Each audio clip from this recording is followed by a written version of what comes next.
Depuis 1 an, parfois davantage. Ils font partie de ces jeunes installés, comme on les appelle. Ils s'accrochent aux 4 coins de Nouvelle-Aquitaine. Aki les a retrouvés plus combatifs que jamais. Maël Gallard et Louis, son frère, à Saint-Pierre-de-Colle, en plein Périgord vert, affairés entre maraîchage et élevage de porcs bio, avec Laura Bayard, la fée de la maison, qui travaille à Thiviers. Jean-Baptiste Cazalet à Agétobin en Béarn, où il veille sur ses noisetiers. Sarah Monclin à Cumneuzé en Gironde, dont le troupeau de chèvres poitevines s'est agrandi et la vente de fromage s'est développée. Olivia Quillet à La Ruscade en Gironde aussi, qui entre poulet bio et poules pondeuses va de l'avant. Laurence Gauthier à Noyer-Maupertuis dans la Vienne s'occupe de ses brebis et de ses agneaux. Son époux Benoît Lelore s'est joint à elle l'an dernier pour se lancer dans du maraîchage 100% bio. Amélie Laumont, une amie, s'ajoute à eux pour développer un verger. Fraises, framboises, cassis, groseilles devraient garnir peu à peu leur magasin de vente directe. Retour en images sur ces nouveaux agriculteurs qui se lèvent tôt et attirent bien des regards.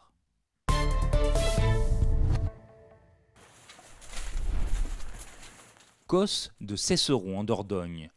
L'an dernier, il plantait des betteraves. Aujourd'hui, Aki retrouve Louis en pleine cueillette de petits pois sous la serre. Ils sont très sucrés, parce que c'est des jeunes petits pois, donc c'est vraiment là qu'ils sont le plus sucrés. Donc t'en manges tout le temps? À chaque fois que je récolte. L'activité maraîchage fonctionne. Petits pois, pommes de terre et bien d'autres choses. Et on essaie déjà de se diversifier, on a rajouté des melons, des topinambours, des fraises aussi. Et puis après, sur les légumes qu'on avait déjà, on essaye d'augmenter un peu les quantités. Alors comme on est restreint par la place de la serre, par exemple en tomates, on a choisi de planter des pieds greffés cette année. Donc normalement on est censé augmenter nos rendements et puis gagner un petit peu de place sous serre grâce à ça. Et puis on optimise au maximum, on essaye de ne plus laisser de serre vide et voilà. Donc je pense qu'en tomates on va essayer de doubler la production par rapport à l'année dernière. Et puis un peu, on est, je pense, même dehors et tout, sur toutes les productions de manière générale, on essaye de doubler à peu près cette année. Toutes les cultures pour lesquelles c'est possible, on utilise le goutte à goutte, le paillage. On essaye aussi cette année des nouvelles techniques de paillage pour éviter le plastique. Donc on a essayé de pailler avec de la paille, on va essayer de pailler avec du bois broyé pour essayer de réussir à se passer de plastique. Donc pour l'instant c'est au stade d'essai, mais si ça fonctionne, on pourra s'en servir réellement. Son frère Maël a réalisé en quelque sorte son rêve. Dans un champ au-dessus de la ferme, 2 bordelaises, acquises il y a moins d'1 an en tant que bovins de trait. Et 2 Vosgiens sont venus en supplément. Allez, viens gamin, viens. Allez, viens, et viens. C'était pour s'ajouter à l'attraction équine, hein. Du coup essayer l'attraction bovine. Et puis donc là, il s'est avéré qu'on a pu faire un partenariat avec le Conservatoire des races d'Aquitaine, qui nous ont confié ce bœuf-là et Host, et puis son compagnon Arat, qui est là-bas au fond, dans le but donc de promouvoir un peu cette race à faible effectif, et puis pour nous d'essayer l'attraction bovine et de les mettre au travail principalement dans les légumes. Et puis au final, on a pris un peu le virus, du coup on se retrouve avec 2 Vosgiens supplémentaires qui eux ont un peu de métier, puis nous permettent de nous aider dans le dressage à former les bordelais qui sont tout jeunes, ils ont 5 ans. À côté, Maël s'occupe également de ses porcs bio. Ils affectionnent particulièrement les sous-bois du parc de 6 hectares. Maintenant, on approche la centaine de cochons, un petit peu de porc rose, un petit peu de porc gascon et puis pas mal de petits croisés entre les deux. Donc là, on est dans un lot qui a à peu près entre 4 à 5 mois d'âge. Donc avec une petite partie en dehors des bois et puis une très grande partie dans les bois. Effectivement là on va agrandir le parc puisque du coup en porc bio il y a de la demande.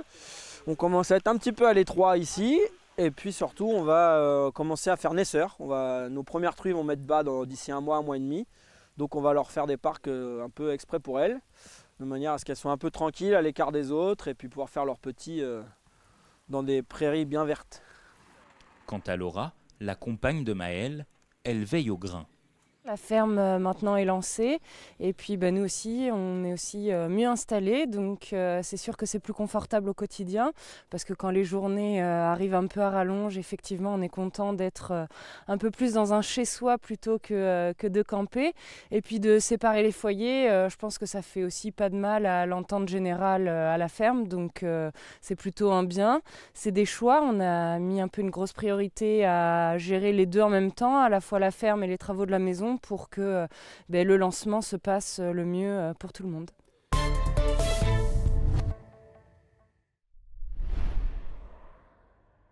À Aget-Aubin, dans le Béarn, Jean-Baptiste est associé avec son père.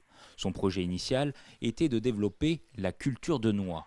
Mais dans son département, il pleut beaucoup et la production s'avérait compliquée. Il a décidé d'agrandir l'exploitation familiale de noisettes, passant de 42 hectares à plus de 60 sur 5 ans. Aujourd'hui, on en est à la 3e tranche de plantation. Donc on a rajouté aujourd'hui quelque chose comme 16 hectares de noisetiers.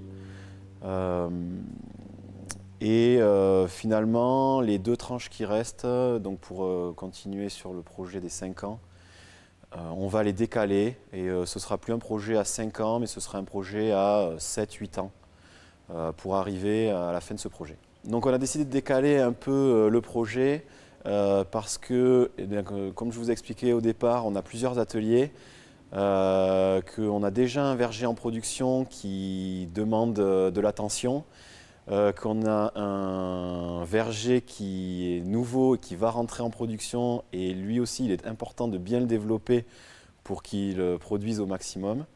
Donc on a décidé de se concentrer un temps sur cette partie-là avant de continuer de développer. Les Casalais produisent chaque année une centaine de tonnes de noisettes. Ils travaillent avec une coopérative située dans le Lot-et-Garonne.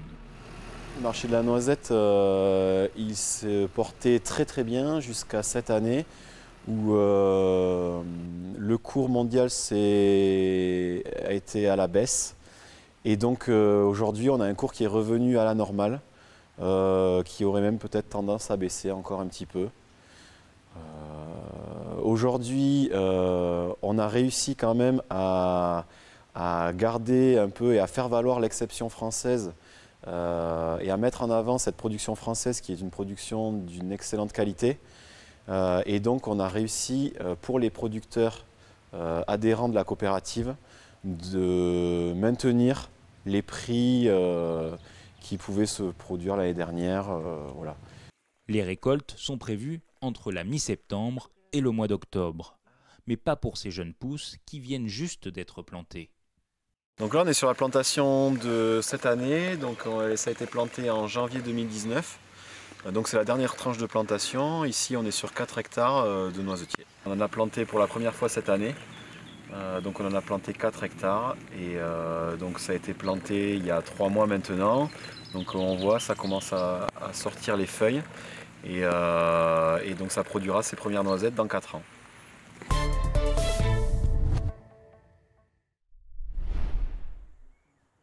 À Noyer-Maupertuis, dans la Vienne, non loin de Poitiers, on retrouve Laurence, dans sa ferme qu'elle a appelée les Folies Bergères, en référence sans doute à son ancienne carrière à Paris. Elle a tout lâché pour s'occuper d'un troupeau de 200 brebis et de 300 agneaux. Alors ça fait depuis août 2015 que je suis installée, donc on est dans la 4e année. Donc effectivement en agriculture ça reste quand même dans les débuts de l'installation, même si voilà, on commence à avoir un petit peu aussi du recul sur le métier, sur les débouchés, sur les pratiques, etc. Je suis ingénieure agronome de formation, donc je connaissais l'agriculture mais plutôt dans les bureaux quand même, et puis sur une autre approche que les pieds dans les bottes et dans les champs. Donc j'ai tout de suite aimé ce métier et les gens que j'ai pu y rencontrer, et c'est vrai que voilà, à un moment donné c'est montrer l'envie de faire aussi comme eux, quoi. Voilà. En plus, elle possède également 200 poules. Là on vient de recevoir un nouveau lot de poules classiques, poules rousses, parce qu'on a eu des difficultés à trouver les races marrons. Mais voilà, donc du coup c'est des poules bio en plein air qui pondent À peine un œuf par jour, on va dire. On est à 80% de ponte. Donc, et tout ça est vendu au magasin. Laurence rentre dans sa 4e année après son installation. Et il y a du changement. Début mai, les brebis viennent d'être tondues. Au tri, c'est Amélie, amie de Laurence, qui a rejoint l'exploitation après une rencontre à l'AMAP du village en 2018. Cette laine, elle va partir par transporteur dans une laverie qui est à Saugues, chez Laurent Laine, qui est une laverie qui accepte des petits lots comme ceux que l'on va envoyer nous, c'est-à-dire nous on envoie 200 kg cette année. Donc elle va se faire laver là-bas, elle va être cardée là-bas et elle va être transformée en feutre dans l'usine d'insertion qui jouxte la laverie. Son activité première, c'est le verger. Elle vient de planter les fraises. Amélie aussi a rejoint le milieu agricole dans le cadre d'une réorientation professionnelle.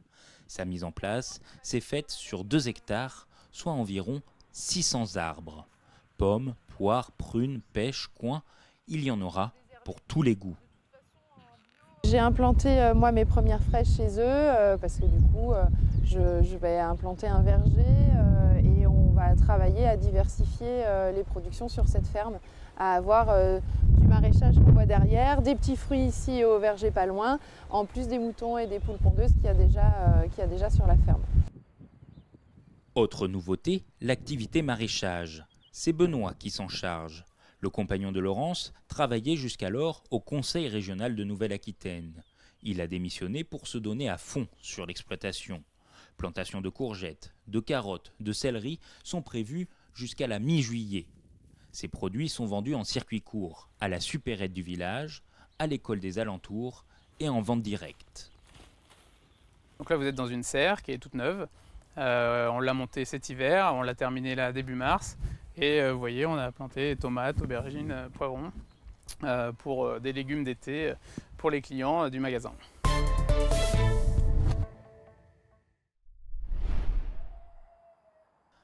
Direction la Ruscade en Gironde. Olivia Quillet et ses poulets bio sont de plus en plus demandés. Elle travaille avec les écoles, les AMAP, les restaurants, mais aussi en vente directe à la ferme. Sur 3 ans, ma capacité de production a triplé. Je suis passée de 40 volailles semaine à presque 120-130 volailles semaine. Donc pour moi, c'est une très bonne évolution au niveau de la volaille, pourvu que ça dure.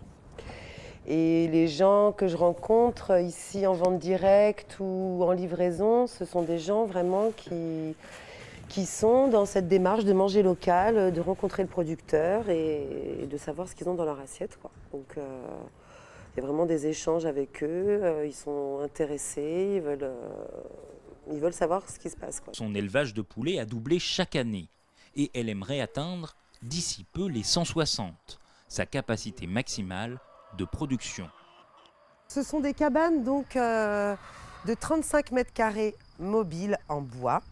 Elles sont toutes identiques avec des parcours de 1500 mètres carrés. Donc chaque cabane peut accueillir 560 poulets. C'est la capacité maximum. Je ne peux pas en mettre plus. Donc là, ils profitent vraiment d'un parcours herboré. Bon là, ils ont déjà commencé pas mal à picorer. Et l'avantage aussi de ces parcours, c'est que ce sont des parcours qui sont très arborés. Donc ça apporte de l'ombrage aux volailles.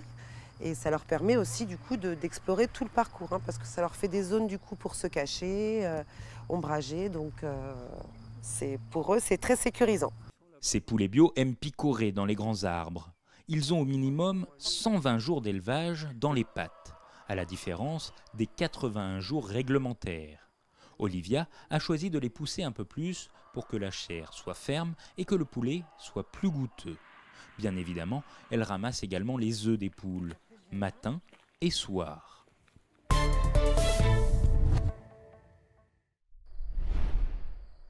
Un an après la visite d'Aki sur l'exploitation de Saria, le troupeau s'est agrandi.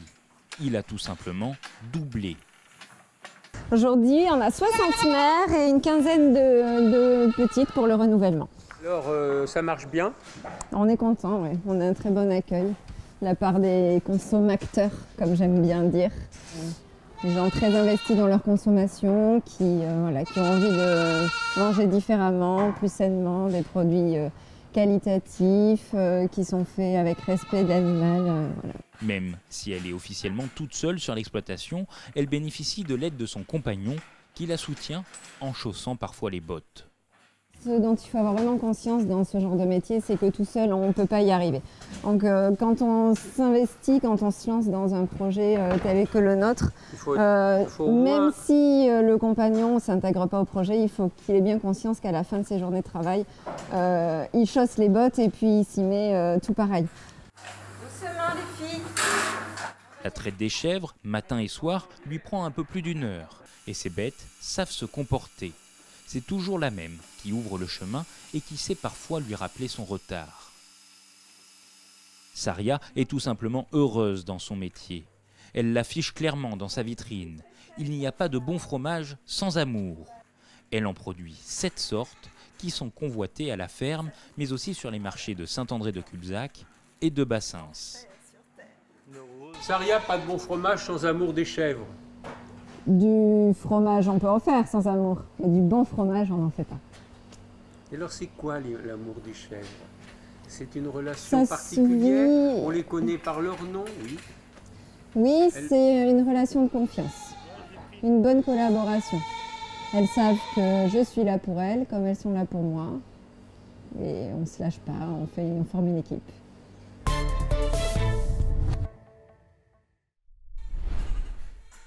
Que ce soit Saria, Olivia, Laurence avec son compagnon Benoît et son amie Amélie, Jean-Baptiste, les frères Gallard et Laura, tous sont animés par la même passion et essaient tant bien que mal d'en vivre, avec une certaine patience et beaucoup d'investissement personnel.